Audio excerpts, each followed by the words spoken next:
Hello friends, welcome to lucky Reddy stories. Please story విన్న తర్వాత like, comment, share and subscribe చేసుకోవటం మాత్రం మర్చిపోవద్దు. విక్రమార్కుడు స్టోరీ మొదటి భాగం నుండి వినాలి అనుకుంటున్నారా? అయితే నా ప్రొఫైల్లో ప్లేలిస్ట్లో ఉంటుంది, వినండి. ఇక స్టోరీలోనికి వెళ్ళిపోదాం. నీ సంగతి ఏమో కానీ నాకు మాత్రం నువ్వు బాగా అలవాటైపోయావు అని ఆమె గుండెల మీద ముద్దు పెట్టుకున్నాడు డ్రెస్ మీదే. ఆమె గుండెల మీద అలా తలపెట్టుకుని పడుకున్నా కూడా అతడిలో ఇన్సెక్యూర్ ఫీలింగ్ అనేది ఎక్కువగా మనసులో అనిపించటంతో ఆమె చుట్టూ 2 చేతులు గట్టిగా వేసి పట్టుకున్నాడు. అయినా సరే హిరణ్యకి మెలకువ రాలేదు. ఇంకా చాలా ప్రశాంతంగా సెక్యూర్గా అనిపించి నిద్రలోనే నవ్వుకుంది. ఆమె నవ్వడాన్ని గమనించిన విక్రమార్క మనసు ఆనందంతో గాల్లో తేలిపోయిన ఫీలింగ్ కలిగింది. ఇంతకు ముందు ఉన్న ఇన్సెక్యూర్ ఫీలింగ్ ఇప్పుడు అతనిలో లేదు.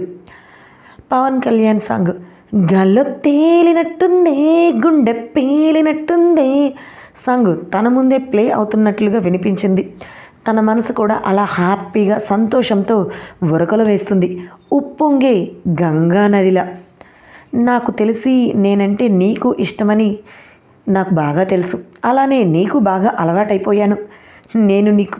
అలానే నన్ను కూడా నువ్వు బాగా అలవాటు చేసుకున్నావు కదా. అందుకే నేను వచ్చి నిన్ను చూసినప్పుడు ఏదో మిస్ అయిన ఫీలింగ్ నీ ఫేస్లో కనిపించింది. నిద్రలో కూడా నన్ను మిస్ అవుతున్నావు. కానీ ఇప్పుడు నేను నీ గుండెల మీద పడుకుంటే ఏదో నీకు కావాల్సింది నీ దగ్గరకు వచ్చిన ఫీలింగ్ నీకు కలిగినట్లుగా ఉంది. ఇప్పుడు నిన్ను ఇలా గట్టిగా పట్టుకుంటే సెక్యూర్ ఫీలింగ్, అలాగే ప్రశాంతంగా నిద్రపోతూ నిద్రలో కూడా నన్ను నువ్వు ఓన్ చేసుకొని నవ్వుతున్నావు. ఇది చాలదా మనిద్దరం జీవితాంతం కలిసి ఉంటాము అని చెప్పటానికి? నాకు ఎప్పటికీ నువ్వు నా పక్కనే ఉండాలి అని కోరిక. చిన్నప్పటి నుంచి నాకు పెద్దగా కోరికలు ఏమీ లేవు. నేను ఎప్పుడూ కోరుకోలేదు.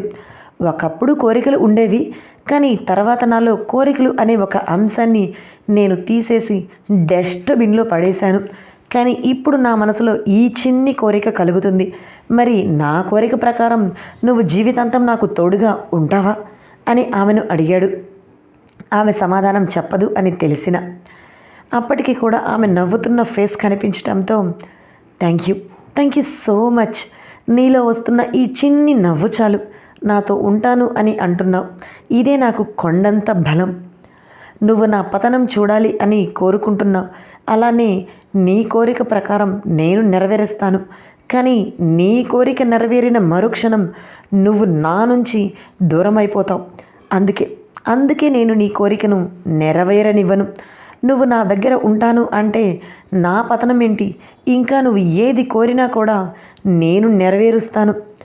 నాకు ఈ డబ్బు, బిజినెస్ వీటన్నిటి మీద అస్సలు వ్యామోహం లేదు. ఇవన్నీ కూడా నన్ను చిన్న చూసి తక్కువ చేసి మాట్లాడిన వాళ్ళని మీద పంతం తీర్చుకోవడానికి, నేనేమీ తక్కువ కాదు అంటూ నిరూపించడానికి, అంతకు మించి కూటికి కూడా దికానా లేదు అంటూ నన్ను తిట్టిన వాళ్ళందరి నోర్లు మూయించడానికి ఇలా చేస్తున్నాను. నిజంగా నువ్వు నాతో జీవితాంతం కలిసి ఉంటాను అని ఒక్క మాట చెబితే ఇవన్నీ వదులుకొని నీతో కలిసి నీ ఇష్ట ప్రకారంగా నీ వెనక అడుగు వేయటానికి నేను సిద్ధంగా ఉన్నాను. మరి నువ్వు నాతో కలిసి జీవితాంతం బ్రతకటానికి ఓకే చెప్తావా అని ఆమెను అడిగాడు. ఆ మరుక్షణమే ఖచ్చితంగా ఆమె నో చెప్తుంది అని తన మనసుకు అనిపించటంతో తన మనసు ఒక్క క్షణం విలవిలలాడిపోయింది. అలా జరగకూడదు, అలా జరిగితే నేను తట్టుకోగలనా? దానికి సమాధానం కూడా అతని దగ్గర లేదు. అలా ఆమెను చూస్తూ మాట్లాడుతూనే నిద్రలోనికి జారుకున్నాడు. అతని మనసులో ఉన్న ఆశ, కోరిక ఒక్కటే, ఆమె తన పక్కన జీవితాంతం ఉండాలి అని. కానీ ఆ కోరిక నెరవేరదు అని అతనికి తెలుసు. తను చేసిన తప్పుని ఆమె క్షమించి తనని దగ్గరకు తీసుకోదు అని తెలుసు. అయినా సరే పిచ్చి మనసు, కోరికలకు కళ్ళమే ఉండదు కదా. వాళ్ళిద్దరికీ తెలియని విషయం ఏమిటి అంటే, అలా ఇద్దరు ఒకరిని హత్తుకొని ఒకరు నిద్రపోతుంటే వాళ్ళిద్దరి మనసులకి కూడా చాలా ప్రశాంతంగా, హాయిగా అనిపిస్తూ ఉంది. కళ్ళు తెరిస్తే ఇద్దరు 3వ ప్రపంచ యుద్ధం చేసుకునే వాళ్ళలానే చూసుకుంటారు. కానీ కళ్ళు మూసుకుంటే మాత్రం ఒకరి గుండె చప్పుడు ఒకరు వినపడాలి అన్నట్లుగా ఒకరి స్పర్శతో ఒకరు చాలా హాయిగా ఎక్కడ లేని ప్రశాంతత వాళ్ళ కళ్ళ వెనకే దోబూచులాడుతున్నట్లుగా ఉంది. ఇద్దరు ఊహల్లో డ్యూయెట్ వేసుకుంటున్నారా అంటే అది కూడా లేదు అని అనుకోవాలి. కానీ ఆ ఊహ మాత్రం వాళ్ళిద్దరికీ చాలా ఆనందాన్ని కలిగించే విధంగా ఉంది. అలా ఒకరి స్పర్శ ఒకరికి టచ్ అవుతూ ఉండటంతో మేలుకొని ఉంటే దొరకని ప్రశాంతత, మనశ్శాంతి ఇప్పుడు ఇలా ఒకరి మీద ఒకరు పడుకొని ఒకరి గుండె చప్పుడు ఒకరు వింటూ ఉంటే వాళ్ళ మనసులకి దొరుకుతుంది. వాళ్ళని అలానే ప్రశాంతంగా హాయిగా నిద్రపోనిద్దాం. మనం కౌటిల్య సిరి ఏం చేస్తున్నారో వాళ్ళ దగ్గరకు వెళ్ళి చూసి వద్దాం. కౌటిల్య సిరి ఇద్దరూ కూడా కలిసిపోవటంతో వాళ్ళిద్దరి మధ్య ఉన్న గొడవలు ఏమీ లేవు, రివెంజ్లు అంతకు మించి లేవు. చాలా క్లోజ్గా సరదాగా నవ్వుతూనే మాట్లాడుకుంటున్నారు ఇద్దరు. వర్క్లో బాగా బిజీగా ఉన్న సిరిని 2 నిమిషాలు గమనించి, హలో మేడం గారు, ఏంటి వర్క్లో బాగా మునిగి తేలుతున్నట్లున్నారు, కాస్త మమ్మల్ని పట్టించుకోండి, మేం పక్కనే ఉన్నాం, గుర్తించండి అని అన్నాడు కౌటిల్య. సిరి నవ్వుతూ, ఒకప్పుడు అలా పట్టించుకొని పక్కన వాళ్ళతో మాట్లాడుతుంటేనే కదా తమరు నా మీద ఫైర్ బ్రాండ్ అయ్యింది అని తమాషాగా అంటుంది. ఆ మాటకి కౌటిల్య గట్టిగా నవ్వుతూ, తమరేమైనా తక్కువ, నా మీద బాగానే రివెంజ్ ప్లాన్ చేయాలి అని చూశారు కదా. సరేలే, ఇప్పుడు అవన్నీ ఎందుకు, ఇప్పుడు ఆ టాపిక్ గురించి మాట్లాడుతూ ఉంటే మరలా అవి గుర్తు తెచ్చుకొని నువ్వు నా మీద రివెంజ్ ప్లాన్ చేసినా చేస్తావు. అమ్మో, నీతో చాలా కష్టం. నువ్వేసే రివెంజ్లు తట్టుకోవటం కూడా కష్టమే. ఒక కంపెనీ సీఈఓ అయిన నాకే ముచ్చెమటలు పట్టించే విధంగా చేశావు. ఇక ఇలానే మన ఇద్దరి మధ్య వైరం కొనసాగి ఉంటే నాకు 3 చెరువుల నీళ్లు తాగించేదానివేమో. అసలే అమాయకుడిని నేను. నువ్వు జాబ్లో ఉంటే ఖచ్చితంగా నీ మీద రివెంజ్ తీర్చుకోవచ్చు అనుకున్నాను, కానీ నేనే బలైపోతాను అని మాత్రం తెలుసుకోలేకపోయాను అని ఫేస్ అంతా దీనంగా పెట్టి అన్నాడు కౌటిల్య. అతను చెప్పిన విధానానికి, ఫేస్ రియాక్షన్స్కి సిరి గట్టిగా నవ్వింది. 2 క్షణాల పాటు ఆమె నవ్వుని అలాగే చూసి, సరే పద, మనం ల్యాండ్ దగ్గరకు వెళ్ళాలి కదా, టైం అయింది. నువ్వేమో ల్యాప్టాప్లో దూర్చిన తల పైకి ఎత్తటమే లేదు అని అన్నాడు కౌటిల్య. హో సార్, మర్చిపోయాను అని అంటూ సిస్టమ్ క్లోజ్ చేసేసి హ్యాండ్ బ్యాగ్ తీసుకొని, పదండి సార్ వెళ్దాం అని చైర్లో నుంచి పైకి లేచి కౌటిల్యని ముందుకు నడవమన్నట్లుగా చేతులు 2 ముందుకు చూపిస్తూ అన్నది సిరి. కౌటిల్య నవ్వుతూ 4 అడుగులు ముందుకు వేసి అనుమానంగా వెనక్కి తిరిగి, ముందు నన్ను పంపిస్తున్నావు, ఇందులో ఎటువంటి ప్లాన్ ఏమీ లేదు కదా, అందుకే ముందు నన్ను పంపిస్తున్నావా ఏదైనా ప్లాన్ చేసి అని కళ్ళు చిన్నవి చేసి సిరిని అనుమానంగా అడిగాడు. అంటే మీకు నేను మరీ అంత గయ్యాలిలా కనిపిస్తున్నానా? ఇప్పుడు మీరు నాతో మంచిగా మాట్లాడుతున్నారు, అయినా నేను మీ మీద ప్లాన్స్ ఎందుకు వేస్తాను, ఏం వేస్తాను అని చేతులు కట్టుకొని చిరుకోపంగా అడిగింది సిరి. ఏమో, నమ్మలేం మీ ఆడాలని అని మనసులో అనుకుంటూ సరదాగా అడిగానులే సిరి అని అంటూ డోర్ ఓపెన్ చేసి, రండి మేడం రండి, మీకోసం నేను డోర్ ఓపెన్ చేశాను అని చమత్కారంగా అన్నాడు కౌటిల్య. సార్, ఇది మరీ ఎక్కువైనట్లుగా లేదు. మీరు నా కోసం డోర్ ఓపెన్ చేస్తే చూసేవాళ్ళు ఏమనుకుంటారు?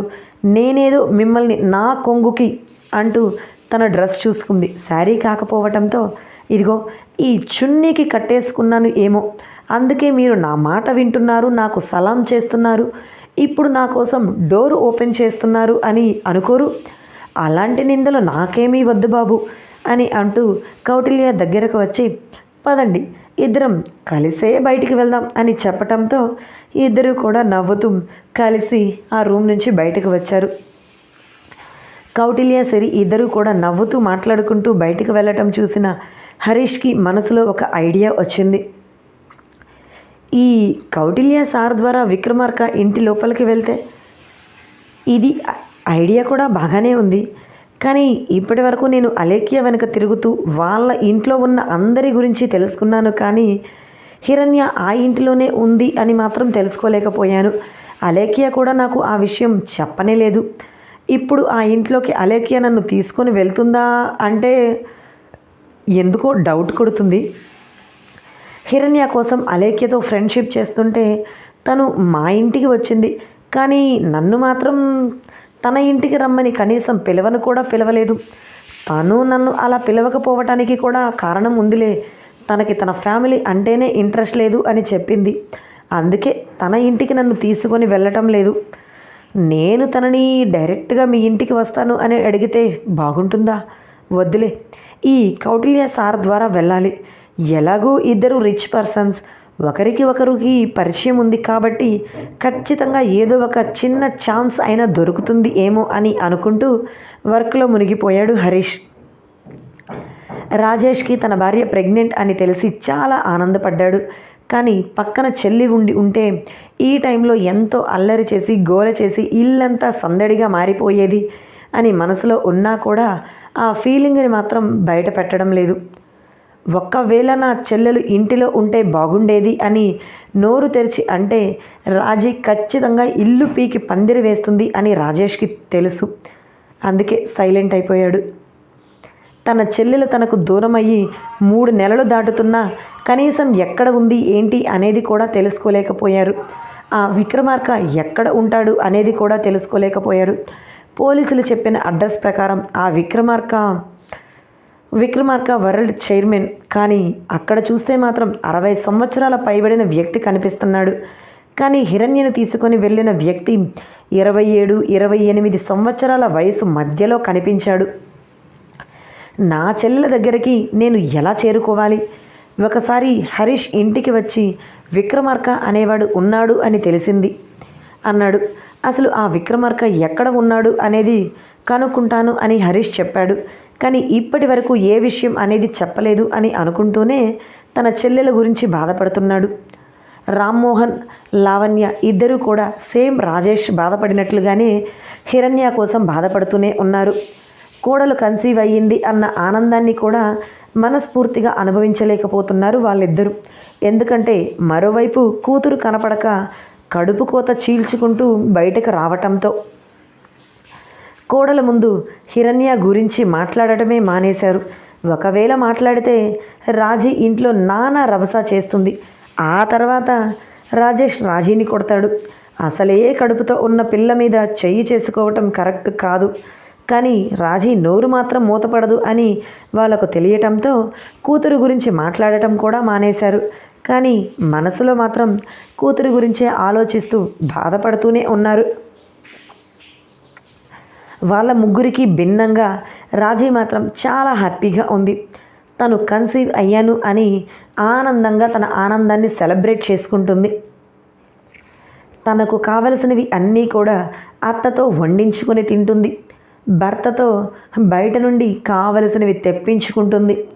రూమ్లో నుంచి కనీసం బయటికి కూడా రాకుండా తనకు కావలసిన విధంగా రూమ్లోనే ఎంజాయ్ చేస్తుంది. అన్నీ కూడా కాళ్ళ దగ్గరకు తెప్పించుకుంటూ. లావణ్య కూడా కోడలు ఆనందం కోసం ఆమె అడిగినవి ప్రతీదీ కూడా చూసి పెడుతుంది కాదు అనకుండా. ఇంటిలో ఉన్న ముగ్గురు బాధపడుతుంటే ఆ బాధతో నాకు అసలు సంబంధమే లేదు, ఇప్పుడు నాకు అసలైన హ్యాపీ మూమెంట్స్ అన్నట్లుగా గడిపేస్తుంది రాజీ. కౌటిల్య, సిరి ఇద్దరూ కూడా కారులో ల్యాండ్ దగ్గరకే వెళ్తున్నారు. సిరి విండో నుంచి బయటకు చూస్తూ ఉంది. కనీసం కౌటిల్యతో ఒక్క మాట కూడా మాట్లాడటం లేదు. నార్మల్గా అయితే ఎప్పుడూ గలగలా మాట్లాడుతుంది, కానీ ఇప్పుడు సైలెంట్ అయిపోయింది.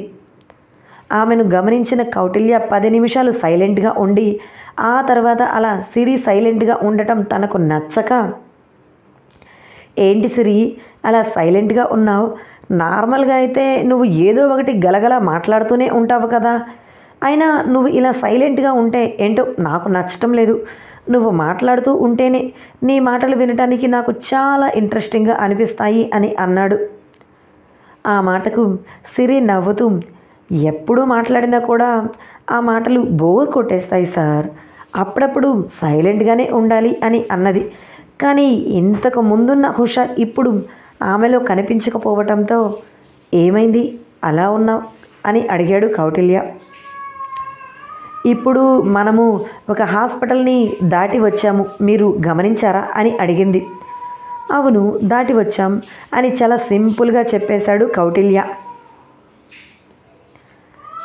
మీరు చెప్పినంత సింపుల్గా నేను మాత్రం చెప్పలేకపోతున్నాను, ఆ హాస్పిటల్ని సింపుల్గా తీసుకోలేకపోతున్నాను అని అన్నది సిరి. ఎందుకు, ఏమైంది అని అనుమానంగా అడిగాడు కౌటిల్య. ఆ హాస్పిటల్లోనే నాన్నకు ట్రీట్మెంట్ చేయిస్తున్నారు అని బాధగా చెప్పింది సిరి. అవును కదా, నేను ఈ విషయం గురించి నిన్ను అడగటమే మర్చిపోయాను. ఇంతకుముందు మీ నాన్నకు బాగోలేదు అని చెప్పావు కదా, ఇంకా తగ్గలేదా? హాస్పిటల్లో చెక్ చేయిస్తూనే ఉన్నారా అని అడిగాడు కౌటిల్య. లేదు, నాన్నకు వచ్చింది పెరాలసిస్ కదా, టైం పడుతుంది అన్నారు. లేదంటే జీవితాంతం అలానే ఉండాలేమో చెప్పలేము అని కూడా అన్నారు. అందుకే ఇలా హాస్పిటల్ చూసిన వెంటనే నాకు నాన్న గుర్తుకు వస్తారు అని చాలా బాధగా చెప్పింది సిరి. నువ్వేమీ బాధపడద్దు సిరి, అంకుల్కి ఏమీ కాదు, త్వరలోనే నయమైపోతుంది అని ఆమె చేతి మీద తన చేతిని భరోసాగా వేసి అన్నాడు కౌటిల్య. చిన్నగా హుమ్ అని మాత్రం నిట్టూర్చింది సిరి. అంతకుమించి తను మాత్రం ఏమీ చెయ్యలేక తన తండ్రి గురించి తలుచుకొని. ఇదండి ఇవాల్టి స్టోరీ.